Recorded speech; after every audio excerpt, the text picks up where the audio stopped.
할렐루야. 네, 오늘은 역대상 두 번째 시간 11장부터 17장까지의 내용을 보도록 하겠습니다. 우리 지난 시간에는 그 역대기의 기록의 그런 목적들 그리고 또 족보 이야기들을 보았고요. 그리고 이스라엘의 초대 왕이었던 사울 왕의 족보와 그리고 그 이야기까지 10장을 통해서 보았죠. 그리고 드디어 이제 11장부터 정말 역대기 저자가 말하고 싶어하는 물론 성령의 감동을 통해서 이제 이 일을 하는 것인데요. 말하고 싶어하는 다윗의 이야기 그리고 솔로몬 왕의 이야기가 이제 이어지게 됩니다. 오늘은 그 다윗이 이 왕 자신의 왕국을 이렇게 견고히 하는 그런 과정들을 이제 쭉 보시게 될 거예요. 그런데 이미 사무엘 하를 통해서 우리가 충분히 보았기 때문에 중복되는 내용들은 이제 최대한 좀 언급하지 않고 그리고 좀 다른 내용들 중심으로 간략하게 이어가겠습니다. 아마 오랜만에 짧은 강의가 되지 않을까 싶습니다. 네, 이제 11장을 보면 이제 본격적인 다윗 왕의 이야기가 시작돼요. 그리고 다윗 왕의 도망자 시절의 이야기를 보시면 이제 과감하게 생략해 버렸습니다. 다윗이 사울 왕에게 쫓기고 또 블레셋의 망명도 가고 이런 스토리들이 있는데 거기서 막 미친 사람 흉내도 내고 이런 좀 어떻게 보면 개인적으로 부끄러울 수 있는 이야기들이 있는데 그런 고난의 이야기들은 생략되어 버렸어요. 그리고 곧바로 온 이스라엘이 다윗을 헤브론에서 왕으로 세우는 이야기부터 시작됩니다. 우리가 그동안 그 전에 배웠던 내용으로 보면 다윗이 이제 헤브론에서 먼저 유다의 왕이 되었고 그리고 그 뒤에 이제 나머지 사울의 세력이라고도 말할 수 있고 반 다윗 세력이라도 말할 수 있는 그 무리들이 이제 투항을 해오잖아요. 다윗 왕에게 투항해오는 그 이야기를 지금 보여주고 있습니다. 다윗의 왕권이 하나님으로부터 왔다. 이제 이것을 주로 설명하는 내용이라고 할 수 있어요. 그 근거가 이제 2절부터 나오는데 사울이 왕일 때도 이스라엘을 거느리고 출입하게 한 자가 왕이셨고 이거는 무슨 말이냐면 출입이라는 거는 이제 전쟁을 말하는 것입니다. 블레셋과의 전쟁에서 항상 다윗이 선봉에 서서 이제 승리를 이끌었잖아요. 바로 그 얘기를 하는 것이고 그리고 여호와께서도 왕에게 내 백성 이스라엘의 목자가 될 것이다. 주관자가 될 것이다 하셨다라고 말하면서 이것은 사무엘이 다윗에게 기름 부은 내용을 말하는 것이죠. 네, 이게 참 중요한 게 이제 뒤에도 잠깐 언급하겠지만 다윗이 사무엘을 통해 기름 부음 받았던 이 사실은요 공공연한 비밀이었어요. 왜냐하면 그때 이제 다윗이 아비가일이라는 여인과의 만남이 일어나잖아요. 도망자 시절에 그때도 보면 아비가일은 다윗에게 하나님께서 기름 부으셨다는 사실을 알고 있었어요. 그러니까 다윗은 그 도망자로 10년의 그 방황 기간을 보내며 그 유대 광야들로 또 블레셋 땅으로 이렇게 피신 다닐 때 이미 하나님께서는 다윗이 왕으로서 기름 부어 받았다는 사실을 이스라엘 모든 사람들이 알 수 있도록 그 소문을 퍼뜨리고 계셨던 것이죠. 물론 그 중심에는 아마도 그 사무엘이 세운 선지자 학교가 있었을 것이다 라고 추측해 볼 수가 있습니다. 아무튼 그 일을 말하고요. 그리고 이제 다윗이 드디어 가장 중요한 이제 앞으로 이스라엘 백성에게 특히나 유대 민족에게는 가장 중요한 땅이라고 말할 수 있는 이 예루살렘을 차지하는 내용이 나옵니다. 뭐 여부스라고도 나오죠. 여기서는 이제 여부스라고 되어 있는데 이제 이스라엘과 같은 지명입니다. 그리고 이곳은 이제 이렇게도 불려요. 앞으로 시온산, 뭐 성전산, 뭐 이렇게도 불리는데 또 다윗성이라고도 불리고요. 물론 이것을 지리적으로는 뭐 나눌 수 있는 기준이 있겠지만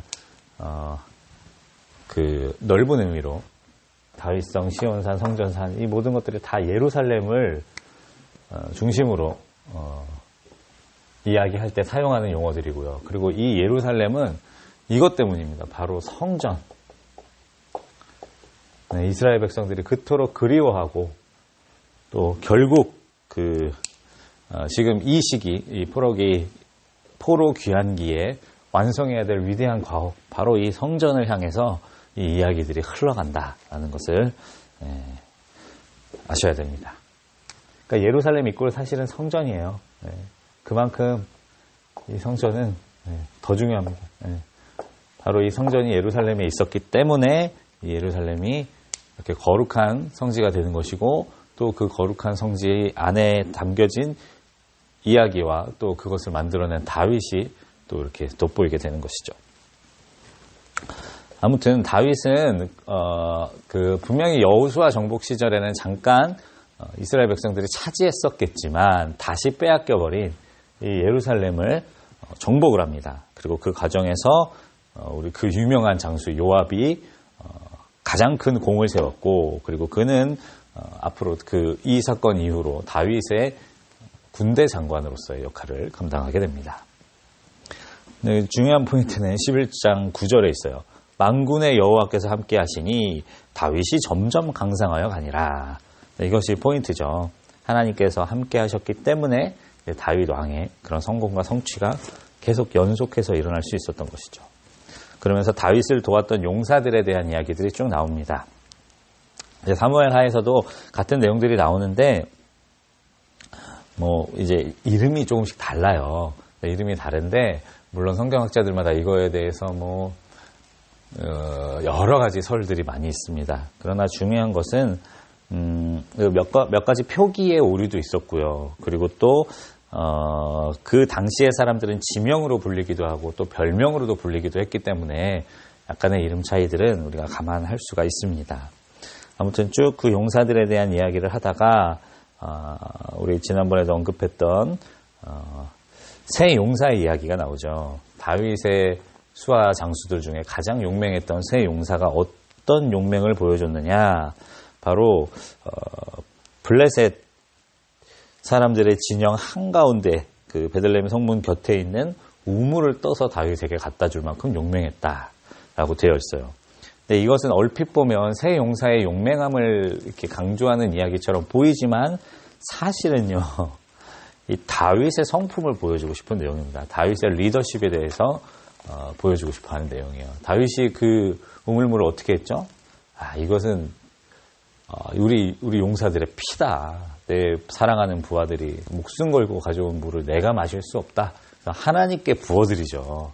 네, 이 장면을 사실은 이제 보여주고 싶은 세 용사의 이야기라고 말할 수 있습니다. 그리고 그 뒤로도 이제 다양한 장수들이 다윗을 도왔는데요. 특별히 이제 이 세 용사와 그리고 30명의 용사들의 이야기 뒤에 나오는 사람들의 이 명단들을 보면 정말 다양한 지파에 다양한 지역의 사람들이 합류했다는 것을 볼 수가 있습니다.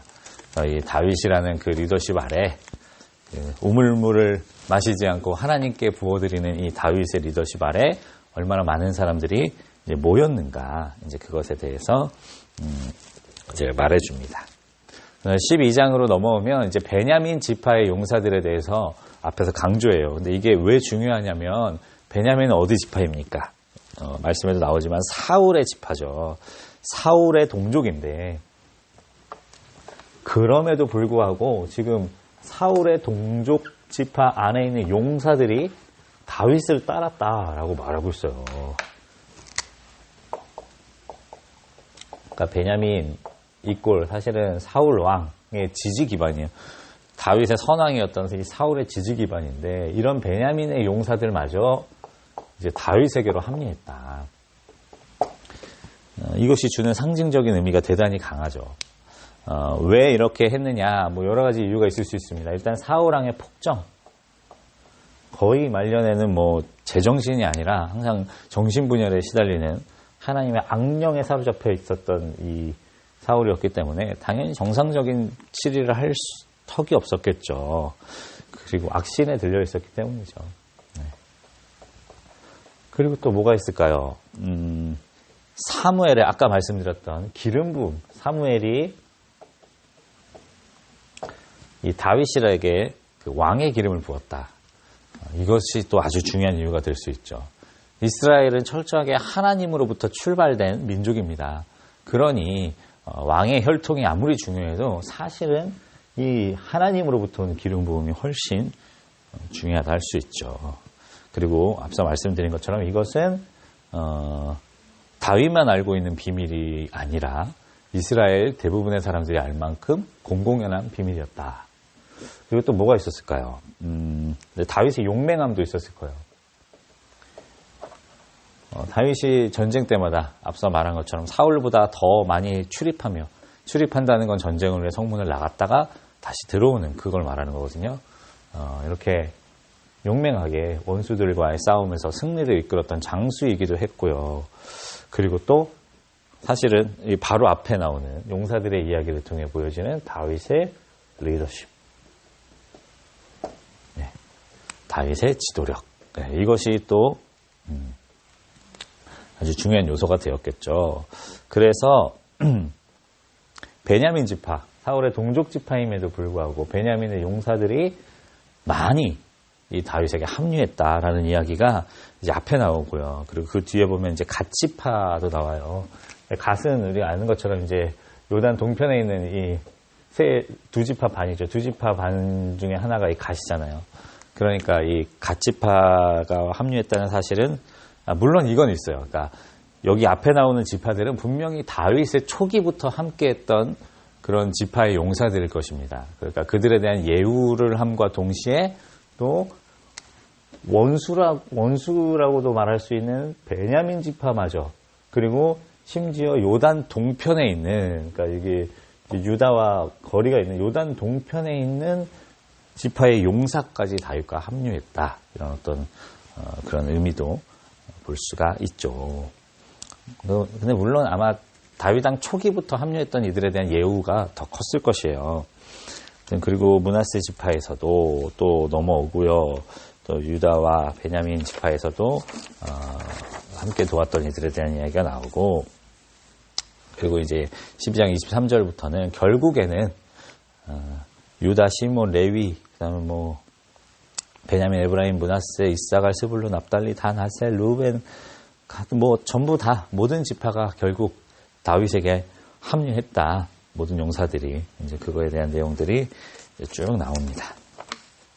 그리고 13장으로 넘어오면 이제 다윗이 언약궤를 옮기는 그 사건이 나오죠. 베레스 우사 기억나시죠? 흔들리는 언약궤를 우사가 붙들었다가 죽게 되는 그 사건이죠. 그 이야기가 나옵니다. 그런데 비슷하면서도 조금 달라요. 어떤 게 다르냐면 사무엘하에 보면 정병 3만을 뽑아서 이 다윗이 이 첫 번째 언약궤 귀환이라고 말할 수 있죠. 이제 자신의 예루살렘 성으로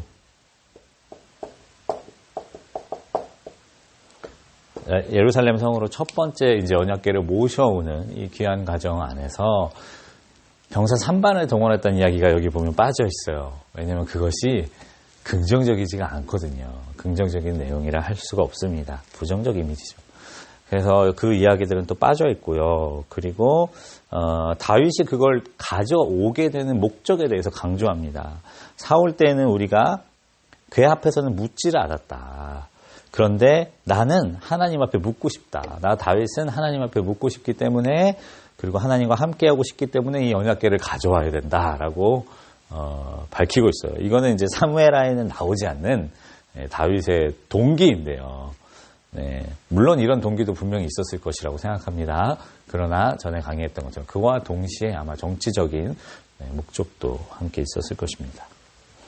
아무튼 온 백성들은 이것을 좋게 여겼고, 다윗은 수레에 실어서 그 언약궤를 자신의 성 예루살렘으로 모셔오는 과정에 앞서 말한 것과 같은 그 우사가 이제 하나님의 진노를 사서 죽게 되는 그런 사건이 나오죠.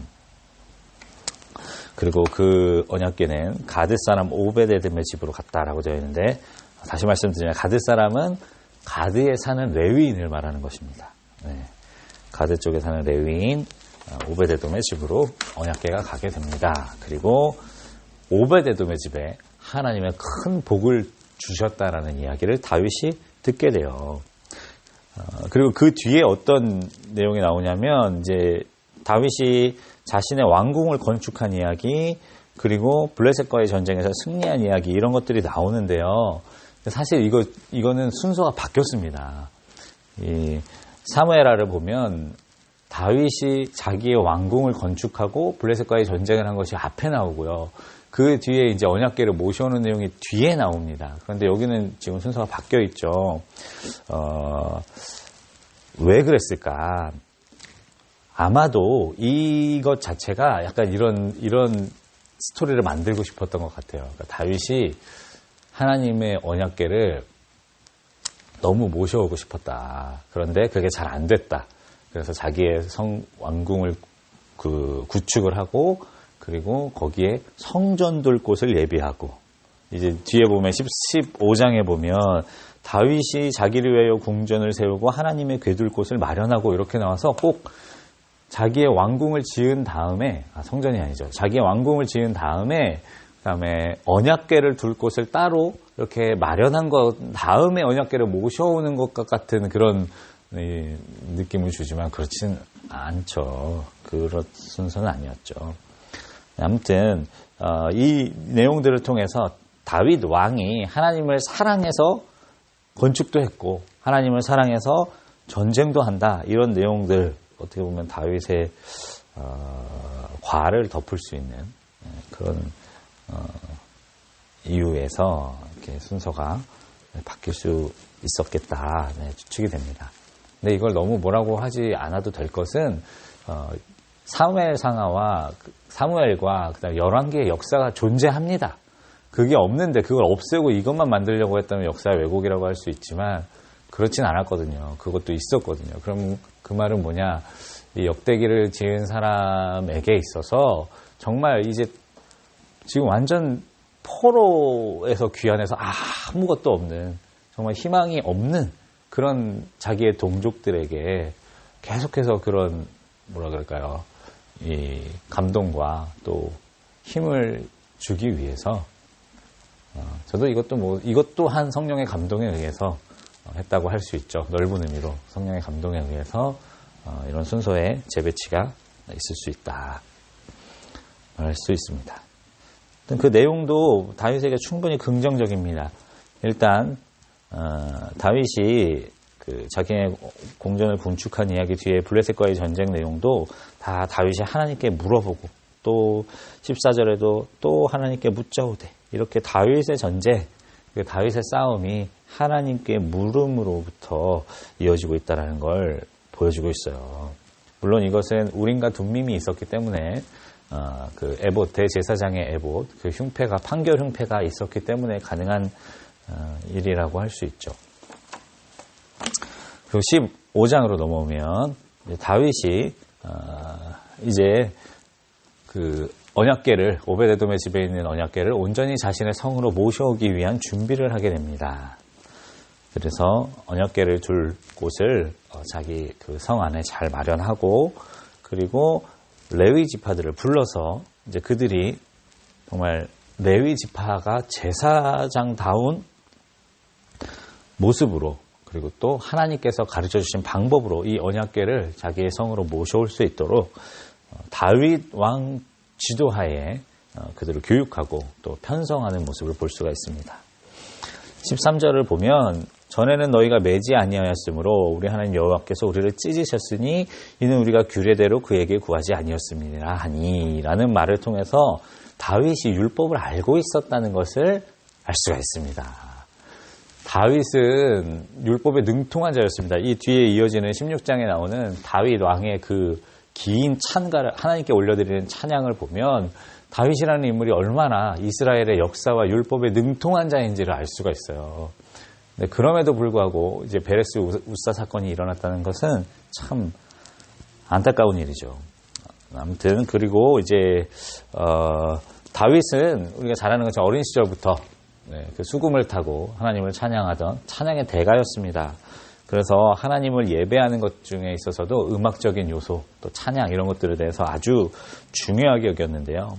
그래서 레위 사람들 중에 노래하는 자들, 우리로 말하면 뭐 찬양팀, 뭐 찬양대, 성가대 이렇게 말할 수 있겠죠. 노래하는 팀들을 구성해서 그들이 하나님께 영광을 돌릴 수 있도록 만들어냅니다. 그 중에 뭐 유명한 인물을 하나 꼽자면 17장에 보면 아삽이라는 인물이 나와요. 그가 이제 하나님 앞에 찬양으로 영광 돌리는 일에 전담하던 사람인데 시편에 보면 아삽의 시편 이렇게 해서 쭉 특별히 이스라엘 예배에 관련된 찬송시들이 이렇게 나오죠. 반가운 이름이라고 할 수 있습니다. 시편 그 위에 있는 타이틀들을 보시면 아삽의 시편을 발견하실 수가 있습니다. 아무튼 이제 하나님의 이 언약궤를 이제는 온전한 모습으로 그리고 또 겸손한 모습으로 자기의 성으로 모셔오는 다윗을 볼 수가 있습니다. 여기 보면 다윗이 베옷을 입고 그리고 하나님의 언약궤를 성으로 모셔왔다라고 되어 있는데 이것은 다윗이 교만해서 제사장들이 입는 에봇을 입었다 이런 게 아니고 베옷은 어린 사무엘도 입은 기록이 나오거든요. 그러니까 이건 그냥 이렇게 받아주셨으면 좋겠어요. 다윗이 왕의 옷을 벗었다. 하나님 앞에 왕의 옷을 벗고 한 사람의 예배자로 돌아가서 예배의 모범을 보이면서 격렬한 춤을 추며 하체가 다 드러날 정도로 격렬한 춤을 추며 여호와의 언약궤를 맞이하였다라고 보시면 되겠습니다. 그리고 이제 16장으로 넘어오면 이제 언약궤가 드디어 예루살렘 성으로 들어왔잖아요. 그래서 그 기쁨과 감사로 하나님께 큰 예배를 드리고 또 백성들에게도 또 뭐라 그럴까 선물들을 나누어 주고 그리고 하나님을 찬양하는 감사 찬양이 길게 나옵니다. 7절부터 43절까지 긴 내용의 찬송시가 나옵니다. 이 찬송시들은 이제 시편 말씀 96편, 뭐 105편, 106편 이런 말씀들을 통해서 또 보실 수가 있고요. 그 내용들을 압축해 놓은 것이 이제 요 구절이라고 말할 수 있는데 그 감사 찬양의 내용들을 좀 우리가 잠깐 봤으면 좋겠어요. 8절에 보면 그가 행하신 일을 알릴지어다. 9절에 보면 모든 기사를 전할지어다. 10절에 보면 그의 성호를 자랑하라. 13절, 12, 13절을 보면 기억할지어다. 그리고 15절에도 기억할지어다. 이렇게 쭉 나오고 있어요. 그래서 우리가 찬양이 무엇인지에 대해서 잠깐 이야기를 했으면 좋겠습니다. 길지 않아요. 결국 이 찬양, 다윗이 하고 있는 이 찬양의 본질은 무엇이냐면요. 하나님이 하신 일들. 이게 중요해요. 자랑하는 것입니다. 자랑하는 것. 자랑하려면 기억해야 되고요. 자랑하려면 알려야 되고요. 자랑하려면 전해야 되죠. 결국 우리가 하나님께 드릴 수 있는 찬양이 바로 이런 것입니다. 하나님께서 하신 일들을 자랑하는 거예요. 나쁘게 이야기하는 것이 아니라 좋게. 뭐 이런 거랑 비슷해요. 우리가 부모님의 은혜를 우리가 감사를 표현할 때 이렇게도 할 수 있죠. 정말 너무너무 감사합니다. 뭐 이렇게 해도 충분히 기쁠 거예요. 근데 한번 들어보세요. 어머니가 저를 위해서 그 늦은 밤에 제 이마를 닦아주셨습니다. 제가 아플 때 옆에서 같이 제 손을 잡고 울어주셨습니다. 제가 넘어져서 울고 있을 때 어머니가 저를 업고 그 먼 거리를 뛰어가셨습니다. 지금 이것은 감정 표현이 아니거든요. 너무너무 좋아요. 너무너무 행복해요. 이렇게 말하는 게 아니라 천천히 그 어머니가 나를 위해 해주셨던 일들을 하나하나 나열하는 거예요. 근데 여러분 어떤 게 더 감동이 되시나요? 저는 후자일 것 같아요.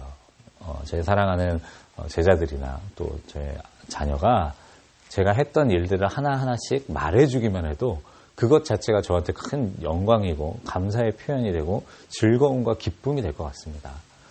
사실 우리가 하나님을 찬양한다는 것 그리고 자랑한다는 것 이런 의미가 담겨져 있어요. 이것이 하나님을 향한 정말 좋은 감사이요 또 동시에 찬양이 됩니다.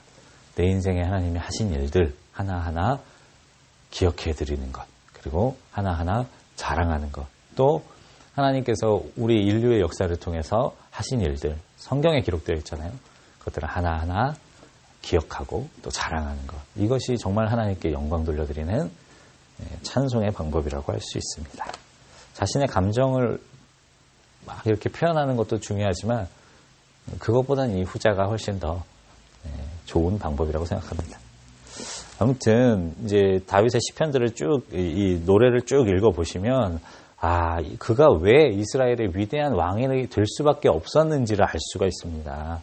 그의 신앙 고백들이 정말 대단해요. 그래서 이 시편은 물론 시편을 통해서도 96편, 105편, 106편을 통해서도 보실 수 있지만 이 구절들을 하나하나 천천히 읽어가시면서 이 다윗의 영성에 같이 빠지셨으면 좋겠습니다. 아무튼 그 뒤에 이제 다윗은 이제 아삽과 그의 형제들을 여호와의 언약궤 앞에서 매일 항상 그 찬양하도록, 찬양이 하나님 앞에 끊이지 않도록 시켰고요. 그리고 오베데돔, 그 언약궤를 감사하게도 맡아주었던, 그 우사를 치셨던 그 무서운 언약궤를 감사하게도 맡아서 하나님의 복을 누렸던 오베데돔과 그의 형제들, 그의 자손들을 이제 문지기로 삼으면서, 문지기라는 게 굉장히 높은 고위직입니다. 그래서 하나님에 대한 감사를 표했다라고 볼 수 있습니다. 그리고 이제 17장으로 넘어오면 이제 다윗이 성전을 건축하고 싶어하는 이야기가 나옵니다. 이 흐름들이 쭉 보이시죠? 다윗이 처음에 언약궤를 가지고 싶었으나 처음엔 실패했다가 그 뒤로 그 궁전을 짓고 언약궤를 둘 자리를 마련하고 또 전쟁을 통해서 원수들을 정리하고 그리고 언약궤를 모셔와서 거기서 큰 축제를 벌이고 그 뒤로는 성전을 짓고 싶어하는 이런 일련의 스토리들을 이렇게 역대상이 만들어내고 있죠. 아마 다윗의 마음이었을 거라고 생각해요. 저도 그런 순수한 마음이었을 것이라 생각합니다. 그래서 이 내용들도 우리가 사무엘 할 때 자세히 다뤘었는데요. 이렇게 쭉 그의 기도가 나오는데 우리가 이 기도를 사실 볼 때마다 은혜가 돼요. 다윗은 항상 그것을 잘 알았습니다. 뭐냐면 내가 어떤 사람인지, 내가 어디서부터 시작되고 여기까지 왔는지에 대한 고백을 잘해요. 저는 신앙인으로서 아주 좋은 자세라고 생각합니다. 그래서 다윗은 항상 이렇게 얘기해요. 하나님, 제가 누군데, 제가 누구길래 이렇게 잘해주십니까? 저는 진짜 작은 사람인데 저를 왜 이렇게 존귀하게 만들어주십니까? 근데 스스로 이제 좀 존귀해진 것 같은 사람은 이런 고백을 못하거든요. 그러니까 다윗은 항상 자신의 첫 이야기들을 떠올리고 생각하고 있었어요. 첫사랑이라고 말할 수 있죠. 그래서 우리 사랑하는 모든 성경 공부를 보시는 분들이 하나님과의 첫사랑의 이야기들을 다윗 왕처럼 늘 자기 삶의 그 전면에 내세울 수 있는 분들이 되셨으면 좋겠어요. 그래서 그 사랑의 감격으로 다윗처럼 하나님의 집을 지어드리고 싶다. 저도 그때 사무엘 강의할 때도 하나님께서 아마 유레카를 찾았다. 내 마음에 아파하는 사람. 이러실 정도로 기뻐하셨을 거라고 말했는데 왜냐하면 이것이 그 하나님께 무언가를 해드려야 되겠다라는 이 인식의 변환이었거든요. 항상 받고 싶어하고 얻고 싶어하고 하나님을 통해서 뭘 하고 싶어하는 존재가 순수하게 오로지 하나님만을 위해 뭔가를 해보고 싶은 그런 사람이 나타났으니 그것이 다윗이었죠. 아무튼 우리도 이런 다윗과 같은 사람이 되었으면 좋겠습니다. 네, 오늘 강의는 여기까지 하고요. 이제 이 뒤로 이제 다윗 왕의 이야기, 또 솔로몬의 이야기를 보게 될 텐데 분량은 제가 따로 공지하도록 하겠습니다. 수고 많이 하셨습니다. 성경 공부 화이팅!